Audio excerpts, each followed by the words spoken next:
Thank you all for joining us today. It's a great honor to have you here. Distinguished guests, friends, family, citizens of Vancouver, thank you for being here today. We are all so grateful to be gathered here on Musqueam, Squamish, and Tsleil-Waututh territory, and we offer our great thanks to the Coast Salish people. Big thanks to our people here, Karen, and our three leaders from Musqueam, Squamish, and Tsleil-Waututh, who are honored by your presence and your words. Sat Sri Akal, Jai Anu, Magandang Hapon Ho, sa inyong lahat, Gotwai Ho, Gewei Pengyo, Gewei Laibin, 大家好，今天我很荣幸来到这里.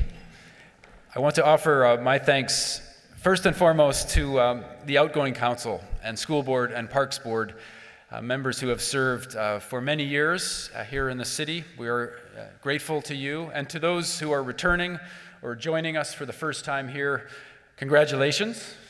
You face very big challenges, but you've taken on one of the most important jobs that public life has to offer, and I'm looking forward to working with you all.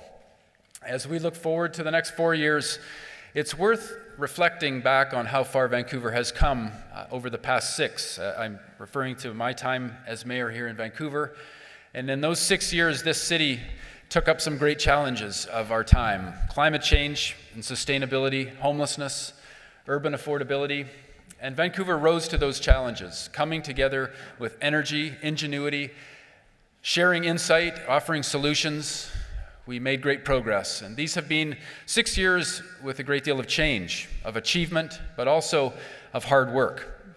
We've asked a lot of each other, and I am so very proud that when the time came to choose whether to continue on this path, the people of Vancouver came out in larger numbers than we've seen in a dozen years. And I'm humbled because I recognize that that mandate as a challenge to all of us, and it's one that is worthy of our city. Far from rejecting a bold, progressive vision, the people of Vancouver made it clear they are supportive of the agenda that we have pursued. And this is a city that is confident in its mantle of leadership, a mantle global in scope and reach. Not just confident, but hungry for us to do more and to do better. And I'm grateful for that vote of confidence, and I intend to work my hardest over the next 4 years to demonstrate that we've heard that call. It will take work, it will take an openness to the ideas, the perspectives, and the voices of every member of council.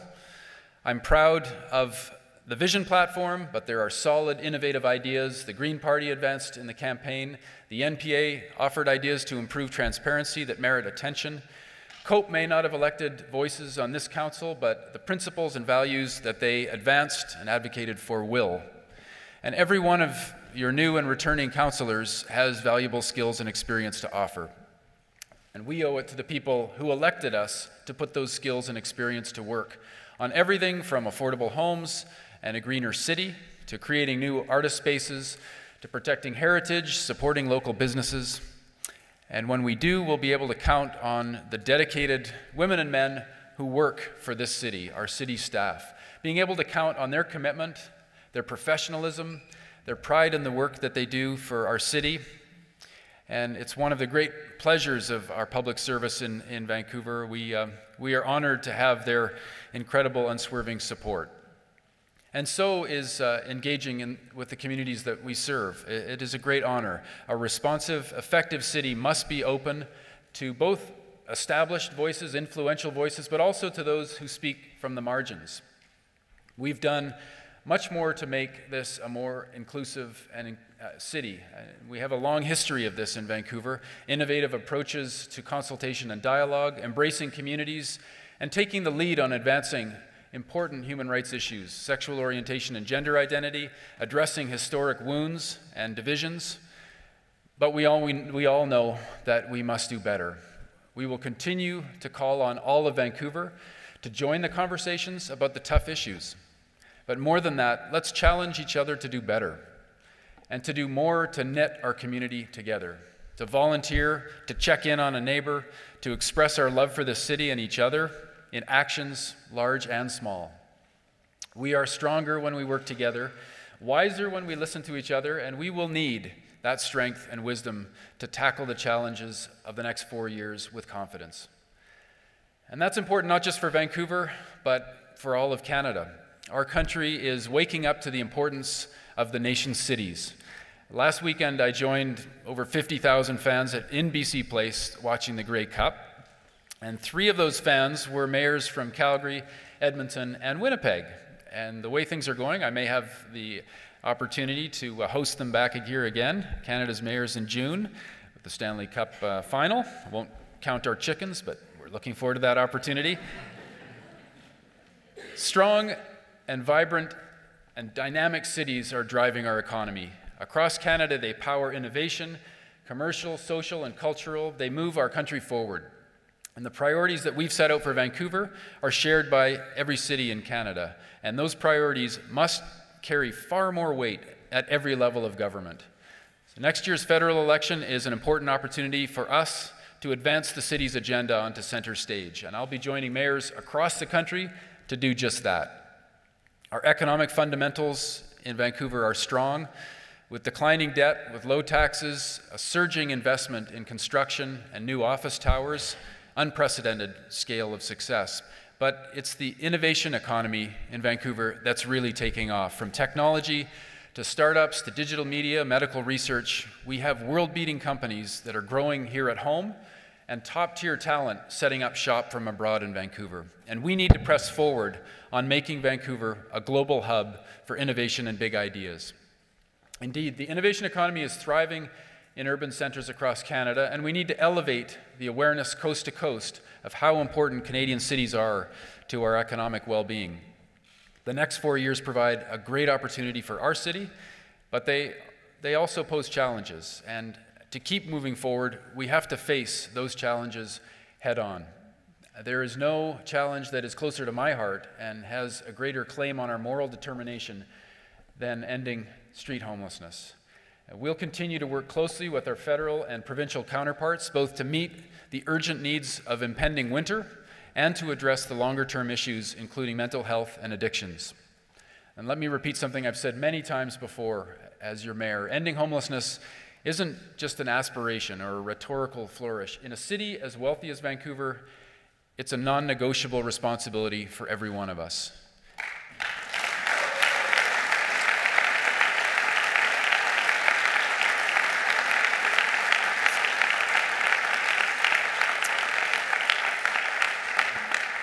But I will say it is only one facet of poverty, and we must pursue our work for a fairer, more inclusive city on many fronts. And one of the most pressing is that of child poverty. Just a few days ago, the Tyee posted an article by a school teacher here named Anna Chudnovsky, and she wrote about one of her students growing up with a single mom who's trying her very best, but still just barely getting by. And she talked about teaching him math. And quote, we're working on adding with regrouping, and his family is in utter crisis, and he's trying to carry the one, was Ms. Chudnovsky's quote. If he can keep trying to carry the one, we can at least pay attention to the numbers too, like the 1 in 5 children entering kindergarten in Vancouver who come from poverty, from low-income families. And I know we won't change that overnight, but that should never stop us from doing what we can, which is why I'm committed to working with the school board to double the size of the board's breakfast program and to help feed more vulnerable kids every morning. It's crucial. Will it end poverty? No, but for many more children in Vancouver, it will mean their growing bodies start each school day with a full stomach, and for many of them, that can make all the difference.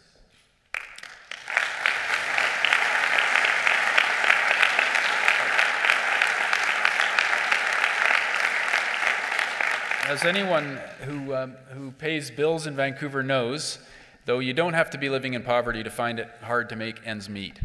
Affordability has to be front and center on our agenda as a council. The citizens who contributed to the Affordability Task Force that we had developed a wide range of recommendations that we will be adopting in the coming months. And one of the most important is recognizing the need for housing solutions between the towers of downtown and the single-family dwellings in our neighborhoods. If we want more affordable homes, if we want vibrant communities, then Vancouver needs to build more townhouses and row houses. We need to build more low-rises, mid-rises. This can help give us a mix of housing that creates more affordable options across the housing spectrum.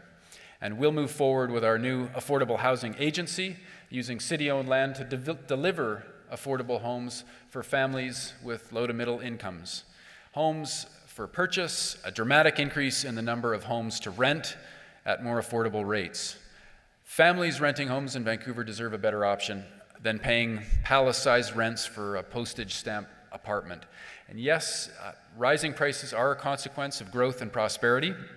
Affordability is a nonstop challenge in a city like ours, but that doesn't mean we have to allow working and middle-class families to be priced out of town, or accept that our emerging artists and creative entrepreneurs should look elsewhere for putting down roots.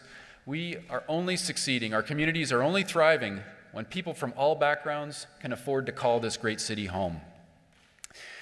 You know, one of the things that I hear again and again from people is about how proud they are that our city has taken a strong position, a position of global leadership on climate and sustainability. And however green our laurels may be, we can't sit on them. We have to continue taking action. And the coming year will be pivotal as the worldwide climate commitments come into play. Vancouver and cities like us have to speak out. We have to lead. We have to ensure that we hold firm on our stance to protect our shorelines and waterways and to oppose plans that would send a surge of oil tankers through our waters. We heard clearly from voters on that. We're helping to spark as well a national conversation on how we pursue a strong, prosperous economy in concert with a commitment to clean energy.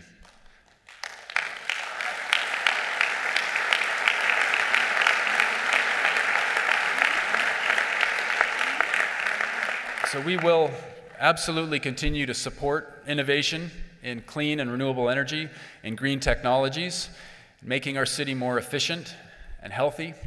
These sectors are already creating good-paying jobs here in Vancouver, and that's making a difference in our economy. They are sectors that are poised for explosive growth in the years and decades ahead as cities all over the world grapple with reducing their pollution, becoming more healthy. This city's sustainability and livability owe a great deal to some bold, visionary decisions of the past. Early in our history, creating Stanley Park, protecting our watersheds in the North Shore, protecting our agricultural land. In the 1970s, choosing the community of Strathcona over an 8-lane expressway. We face decisions like that today, and one in particular that is so far-reaching in determining our livability and prosperity for the decades to come is the decision to move forward with rapid transit and a Broadway subway specifically. The Broadway corridor has become Vancouver's economic, educational, technological, and cultural aorta. Congestion has been building for years, and the half measures won't begin to cut it at this stage. A subway is the single best thing that we can do for our environment and our economy. And let me repeat what I've said before. I am determined that this will not be a cut-and-cover construction. It won't turn the Broadway streetscape into a wall of glass towers. We have to do this right. And respecting the character of our communities, allowing businesses and residents to continue with their lives with a minimum of disruption is crucial. But there's a big hurdle to cross first, and that's the region-wide referendum on transportation and transit that's coming in the new year. And there's no point in debating the fairness of a referendum at this stage. That road construction never seems to require. This is a process that we are going to go through as legislated by the provincial government. It's coming, and that means that our city and our region face a critical moment. I will work with mayors across the region to build public support for better transit. And I want to be able to count on support of every member of our council for a yes vote. We need to be strong on this, and we don't have to agree on every project, but I know we can agree on the need to expand transit across the region. We need to choose sustainable transportation over a future of gridlock and degraded transit service, which is unacceptable. So I want to ask all of you, everyone who's here today, everyone who's taking part online as well, I'm asking you to join this effort, to speak to your friends and neighbors, your families, to volunteer when the campaign begins to support investment in transit across our region. Let's make ours an overwhelming vote in Vancouver for the future of our whole region, sustainable, prosperous, and green.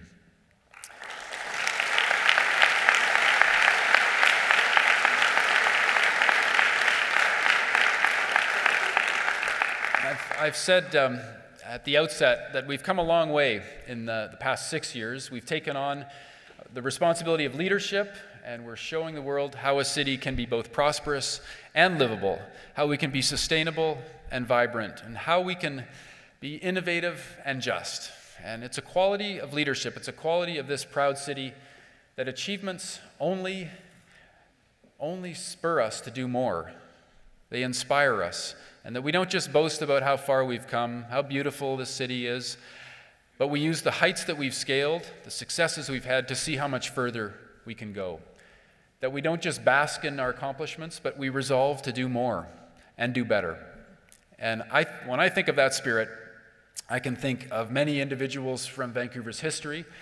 One name that pops to mind today is Pat Quinn, a man who gave his life to building a winning team in this city, both good seasons and tough ones, a man who inspired not just his players, not just the fans, but the whole city.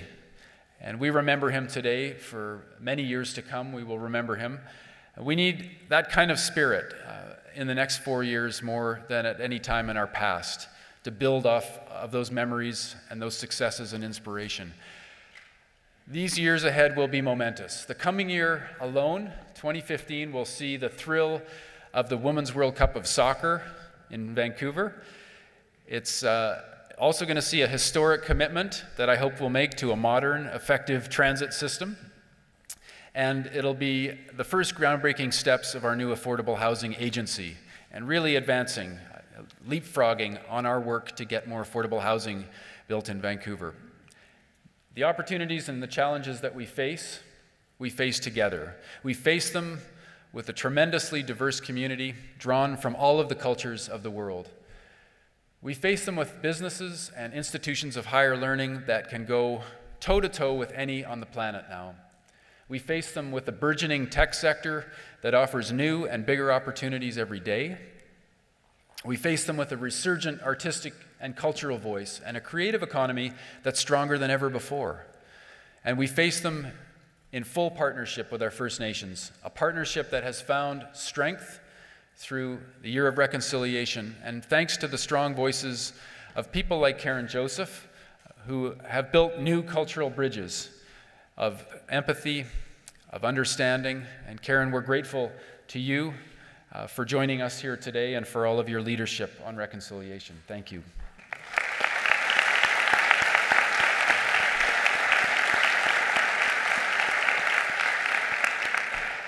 We face the opportunities and challenges of the next 4 years with our eyes to the world and a confidence that does this city proud.